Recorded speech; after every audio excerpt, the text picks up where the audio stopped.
The Budweiser Shootout on Fox is sponsored by Sprint, the Now Network. 25 laps complete. Carl Edwards, who drew the first starting spot, also had his first pit stall right there. You see them working on his car. And he has led every one of the first 25 laps. Here's Matt Yoakum. And Mike, the 14 car, Tony Stewart's team, their game plan for this pit stop was to go live like it was a normal race where they weren't in a break, to knock the rust off for this first stop of the day. As Darian and Tony are talking, Tony said the car a little bit tight, but they can obviously fix that. They've already made a chassis adjustment. Also working on the tape, Jeff Mandering, the car chief, and some of the other crew members working on the tape on the nose of this 14 machine. But Smoke is pretty pleased with this car so far. Ooh, well, they're adding a lot of tape, Larry. Well, I think Maybe as cold as it is, you know, again, the more tape you add to that nose right there, it's going to help the drag on the straightaway. Yeah. Steve? And Mike, with Dale Earnhardt Jr. and Dale, towards the end of that run, we heard you say it had gotten loose off, but then again loose in, and then Lance McGrew said you guys are going to take a big swing at it here. Yeah, we'll see. We hope so. 15 laps into that run, that's a 25-lap run. That's just barely over half a fuel run. We got to run 40 laps in this next segment. And in 15 laps, I was so loose. I was afraid I was going to take myself out and a bunch of other people.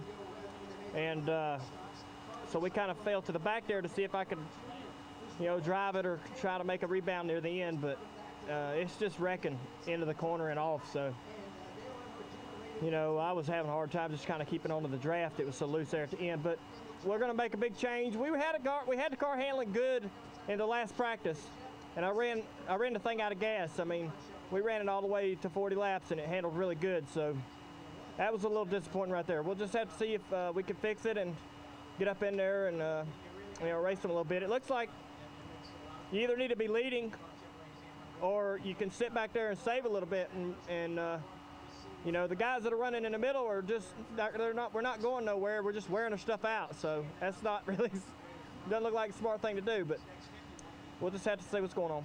All right, thank you, Dale. Let's go to Krista. Well, Steve, Carl Edwards has held him off for 25 laps. So the question is, Carl, can you hold him off for another 50? Well, yeah, I hope. You know, this Scott's Ford Fusion is really good. And my guys have done a good job. And you know, Casey, it looks like he's going to line up behind me. His Ford looks really fast, so yeah, I'm gonna do the best I can. I've been working pretty hard there. I know it looks easy, but it is a little bit of an art to try to keep those guys behind me. But that's the most I've ever led at a Speedway. I'm having some fun with it.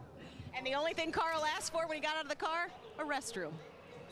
In his 3 prior shootout appearances, he'd led a total of 12 laps before tonight, where he's led the entire first 25. It's Carl Edwards over Tony Stewart, Casey Kane, Jamie Mack, and Kevin Harvick with 50 laps to go in Daytona. Father, we thank you for giving us a great day for racing. Protect each and every driver tonight. Amen and Godspeed. 2010 NASCAR on Fox. We're live in Daytona, and at the break, 50 laps to go in the Budweiser Shootout. 24 drivers, second largest field in the history of this event. All drivers who have enjoyed success with competing tonight for the top prize. That's Carl Edwards, who had the pole and led every lap in the 25-lap segment. Casey Kane in a fellow Ford making a move, but the move of the night so far entertaining is Tony Stewart. Splits a couple of cars to try and gain ground, a narrow move with success.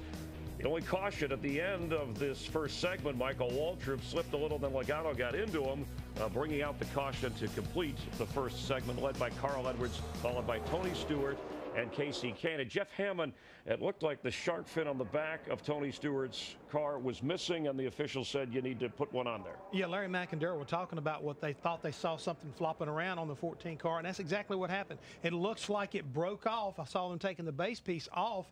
They've run to the truck. You see the guy coming back from the garage area with a replacement piece. So hopefully they've got enough time to put that and replace it. But NASCAR walked up and said, guys, you're not racing without it. That's there for safety, no advantage if it's off, right? I mean, it doesn't help. It'd be hard to say without having wind tunnel numbers, but I think that car's going to be fine. You see the guys right now there He's locked out, so he's going to do what he has to do. He's hustling. This is what you call going the extra mile to get it done. There's a guy who's really doing his job well. Last year, Kevin Harvick was 24th after the first segment. Chris.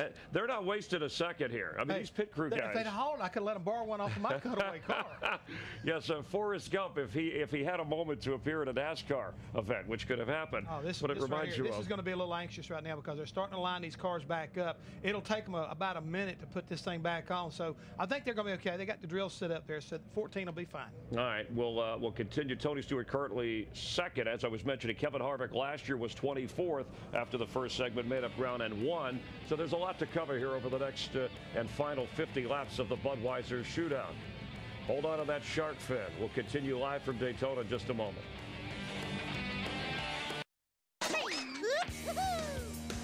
The Budweiser Shootout, sponsored by the new comedy Cop-Out, starring Bruce Willis and Tracy Morgan, in theaters February 26th. By the Home Depot, more saving, more doing. The power of the Home Depot. And by the Ford F-150, it's not just a pickup truck, it's a Ford F-150. Budweiser Shootout going on tonight. A week from tomorrow, it's the Daytona 500, the running of the Great American Race. And as NASCAR gets back to its racing roots, the way it's meant to be, Grammy Award winner Tim McGraw performing live. Our pre-race show beginning at noon Eastern 2010. Another season of NASCAR on Fox. Mark Martin and Dale Earnhardt Jr. on the front row. Tonight, Kyle Busch currently 21st, upset about the way his car is going. Work on the exit. Everything for the exit. I don't care if we put new shocks on it. I don't care what we do. Fix the exit. I can't get under anybody. I can't turn up off the corner at all. Something hugely wrong that I've never had here in these cars before. I don't know what it is, man. All right, working with a new crew chief. Sounds like he may have the wrong gear. They'll get it figured out. Segment 1, pretty tame. Segment 2, they'll unleash the Lions in the Budweiser Shootout. And there is the crew chief, Dave Rogers, with Kyle Busch, and we will continue live from Daytona Beach. Again, Carl Edwards, your leader after the first segment, as we get ready to go the next 50 here at the Budweiser Shootout.